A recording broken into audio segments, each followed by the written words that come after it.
Morning children. आज हम लोग अब कहाँ दूसरे के दुख से दुखी होने वाले पाठ में आए कठिन प्रश्नों एवं व्याकरण भाग की चर्चा करेंगे। तो आओ पढ़ें। आशय स्पष्ट करना है बच्चों। पहला क्वेश्चन है, नेचर की सहन शक्ति की एक सीमा होती है। नेचर के गुस्से का एक नमूना कुछ साल पहले बम्बई में देखने को मिला था। तो आओ कैसे आशय स्पष्ट करेंगे, इसमें कैसे लिखेंगे। तो लिखेंगे कि इस पंक्ति का आशय है कि नेचर की सहन शक्ति की एक सीमा होती है, अर्थात प्रकृति भी मनुष्य का अत्याचार एक सीमा तक ही सहती है। जब ये अत्याचार सहन शक्ति का अतिक्रमण कर देते हैं, अतिक्रमण मतलब अति कर देना, अधिकता कर देना, तब प्रकृति उसे अवश्य ही दंडित करती है। कई सालों से बड़े बड़े बिल्डर समंदर को पीछे ढकेल रहे हैं और उसकी जमीन हथिया रहे हैं। बेचारा समंदर सिमटता जा रहा है। एक दिन क्रोध में आकर रात में अपनी लहरों पर दौड़ते हुए 3 जहाज़ों को उठाकर बच्चों की गेंद की तरह 3 दिशाओं में फेंक दिया। एक वर्ली के समंदर के किनारे पर आकर गिरा बच्चों, दूसरा बांद्रा में कार्टर रोड के सामने और तीसरा गेटवे ऑफ इंडिया पर टूटकर गिरा। दूसरा क्वेश्चन देखते हैं। जो जितना बड़ा होता है उसे उतना ही कम गुस्सा आता है। इसकी व्याख्या कैसे करेंगे बच्चों। तो लिखेंगे, इस पंक्ति का आशय है कि जो जितना बड़ा होता है उसका हृदय उतना ही विशाल होता है, उनमें उतनी ही सहनशीलता तथा सामंजस्य का गुण होता है। किंतु जब उन्हें गुस्सा आता है बच्चों, तब उन्हें रोक पाना मुश्किल हो जाता है। जिस प्रकार मुंबई में बड़े बड़े बिल्डरों ने समुद्र की जमीन छीनकर उस पर मनुष्यों के लिए बड़ी बड़ी इमारतों का निर्माण कर डाला, समुद्र के लिए खड़े रहने की जगह तक कम पड़ गई, तब बम्बई में एक बार समुद्र अपने गुस्से का भयानक रूप दिखाते हुए ऐसी हलचल पैदा की जिससे कई जहाज तथा लोगों को भयंकर कठिनाइयों का सामना करना पड़ा। अब तीसरा व्याख्या करें हम लोग।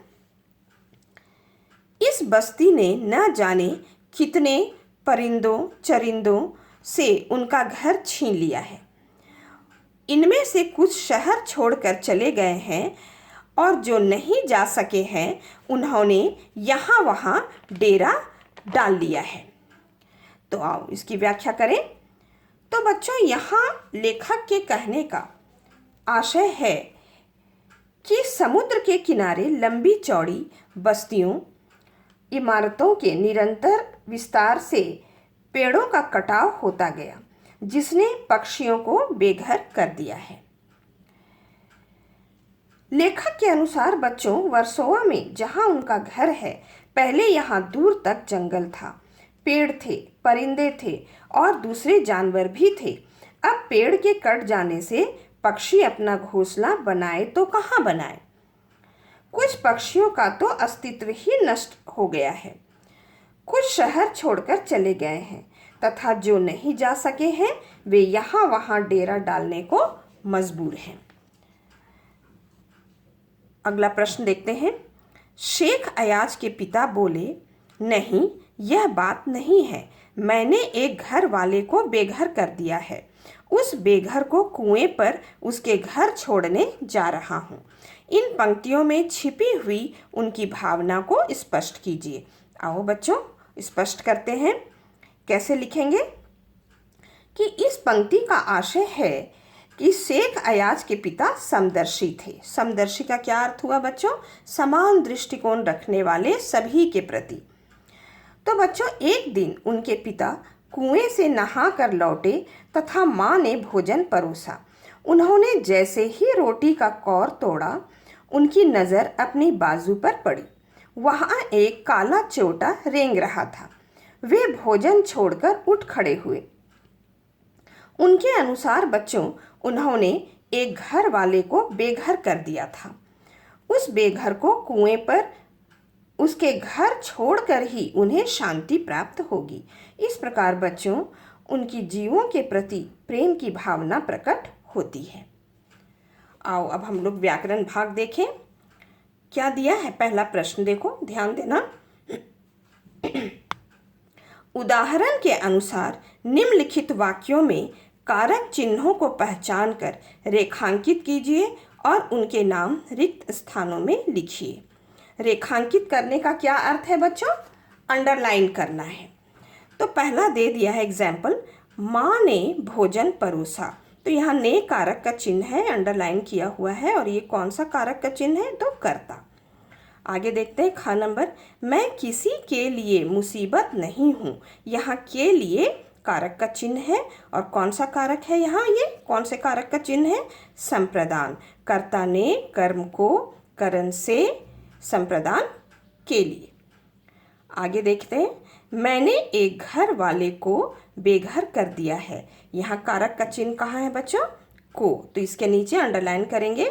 मैंने अंडरलाइन किया है, तुम लोग भी करो बच्चों। तो यहाँ जो ये को है, ये कौन सा कारक है? कर्म कारक है। कर्ता ने कर्म को। कबूतर परेशानी में इधर उधर फड़फड़ा रहे थे। यहाँ में अंडरलाइन कर लो, ये कारक के चिन्ह है, और ये कौन से कारक के चिन्ह है? तो अधिकरण। अधिकरण का चिन्ह क्या होता है? में और पर। नेक्स्ट देखो, दरिया पर जाओ तो उसे सलाम किया करो। यहाँ पर के नीचे अंडरलाइन करो, और ये कौन सा कारक है? अधिकरण कारक। आगे देखते हैं, ध्यान दीजिए, नुक्ता लगाने से, बच्चों इसे ध्यान से पढ़ो, तुम लोग भी उंगली लगाओ यहाँ, तभी समझ पाओगे। यहाँ नुक्ता लगाने से शब्द के अर्थ में परिवर्तन हो जाता है।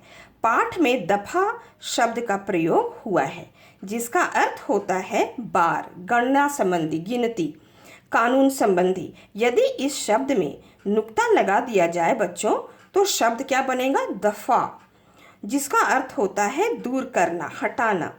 यहाँ नीचे कुछ नुक्ता युक्त और नुक्ता रहित शब्द दिए जा रहे हैं, उन्हें ध्यान से देखिए और अर्थगत अंतर को समझिए। तो आओ बच्चों देखते हैं क्या दिया गया है यहाँ। ध्यान देना बच्चों, यहाँ देखो दिया है सजा। यहाँ इसके नीचे नुक्ता नहीं है, और यहाँ सजा में ज के नीचे नुक्ता चिन्ह है। तो इस सजा का क्या अर्थ हुआ बच्चों? सजावट। जैसे घर सजाते, किसी चीज़ को सजाते हैं वो। और ये सजा जिसके नीचे नुक्ता है, इसका, इस सजा का अर्थ है दंड। आगे देखो, नाज, यहाँ नुक्ता नहीं है, ज के नीचे नुक्ता, जो डॉट दिया हुआ है बच्चों, यहाँ नाज, यहाँ ज के नीचे एक डॉट है, नुक्ता चिन्ह है ये तुम लोग 9th में पढ़े हो बच्चों। तो यहाँ इस नाज का क्या अर्थ हुआ? अनाज। और इस नाज का क्या अर्थ हुआ? गर्व। यहाँ देखो, जरा जरा, ये बिना नुक्ता वाला, ये नुक्ता वाला है। इस जरा का क्या अर्थ हुआ? बुढ़ापा। और जो नुक्ता वाला है उसका अर्थ हुआ थोड़ा। यहाँ तेज बिना नुक्ता वाला है, यहाँ ज के नीचे नुक्ता है। तो इस तेज का क्या अर्थ है बच्चों? चमक। और इस तेज का क्या अर्थ है? तेज का प्रबल या तेजस्वी। तो आओ इस रिक्त स्थान को भर लेते हैं। आजकल डैश बहुत खराब है। जमाना, ये है नुक्ता वाला ज़माना, तो ये ज़माना होगा संसार, ठीक है। तो ये नुक्ता वाला हम भरेंगे। यहाँ मैंने चिन्ह लगाया है, तुम देख सकते हो, तुम लोग भी मार्क करो। पूरे कमरे को डैश दो, सजा दो, सजा दो। तो कौन सा होगा? पहला वाला, बिना नुक्ता वाला। यहाँ देखो, चीनी तो देना, यहाँ है जरा, और यहाँ नुक्ता वाला ज़रा। तो ये नुक्ता वाला ज़रा भी मैंने यहाँ तुम लोग को बताया। इस ज़रा का अर्थ है थोड़ा, मतलब थोड़ी चीनी तो देना। माँ दही डैश भूल गई, यहाँ है जमाना और ज़माना। तो क्या हो जाएगा? यहाँ होगा जमाना बिना नुक्ता वाला, और यहाँ था नुक्ता वाला। ओके। दोषी को डैश दी गई, सजा, और यहाँ है नुक्ता वाला सज़ा। तो यहाँ ये दंड, यहाँ मैंने तुम लोग को बताया था, ये सज़ा यहाँ होगा नुक्ता वाला। महात्मा के चेहरे पर डैश था, तेज, तेज, यहाँ बिना नुक्ता वाला, मतलब चमक। तो बच्चों ये इसका भी अर्थ तुम्हें लिखना है और इसे भर लेना है, सभी कॉपी में करना है। तो बच्चों ये सारे प्रश्नों के नोट्स मैंने तुम लोगों को PDF बनाकर दिया है, तुम उसे स्पर्श की कॉपी में लिख लेना और याद कर लेना। Thank you.